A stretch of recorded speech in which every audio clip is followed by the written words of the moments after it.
Hello. I read this book, The Rider of Lost Creek by Louis L'Amour. A wandering gunman finds himself in the middle of a ranch war between two giant ranches, one small ranch, and an oddly organized group of outlaws. I give it 4 out of 6 stars. This book is very much like reading a John Wayne movie, and the last 50 pages are pure action. Not only does Louis L'Amour writes the stories that you expect out of a cowboy book, he still always throws in something that I'm like, oh, I didn't think he'd go there, and he went there. It's one of those stories with, the ultra-fast, deadly gunslinger with a strict moral code. And sometimes he reviews his moral code to himself quite a bit. For 150 pages, redundancy is very apparent. But doing day-long horse rides between gunfights, you run out of things to talk to your horse about. Might as well just review your unique gunslinging moral code again.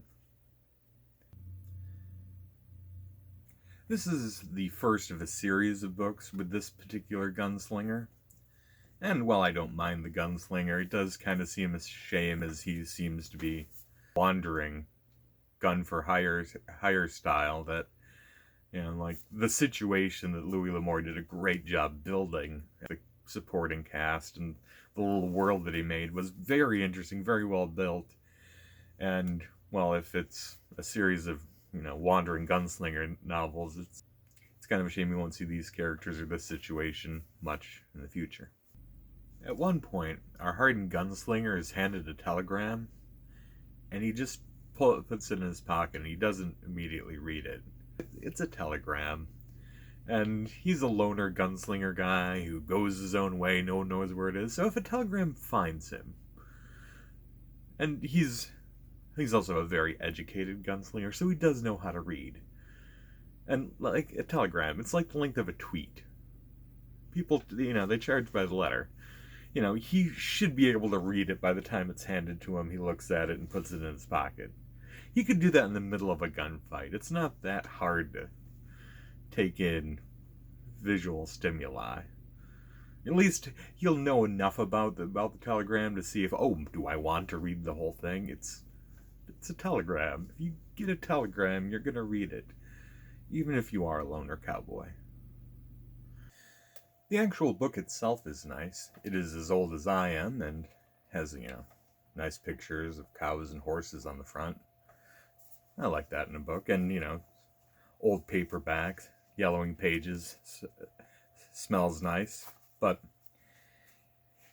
this is from a point in history where they put in these little mail-in cards in the middle of the book that are to sell you premium leatherette versions of your favorite Louis L'Amour books. And the little card in the middle is harder than the pasteboard cover. And it makes the reading a little annoying, but you can't remove it because you'd wreck the ancient paper binding. Like, I love the old checklists in the back of the book where you can, order these other great titles from Bantam or Penguin or whatever, but the little card is annoying. And then it also, the card also really makes me wonder which would be the more impressive to own, like the full collection of Louis L'Amour leatherette books, or, a bunch of these cool paperback copies with the horse season on them. Like, which one would be more impressive to my guests? Though I suppose the leatherette ones would look impressive, but then, if someone leaves a copy by the bathroom sink, you'll get quite upset if it's the leatherette version, but, little paperback, it's fine. Shouldn't hurt the glossy picture of the horses any. Sometimes you gotta read a cowboy book, and if you have an itch to read a cowboy book, this book will scratch it. Thank you for listening to me. I'll let you know when I read another book. Toodle pip.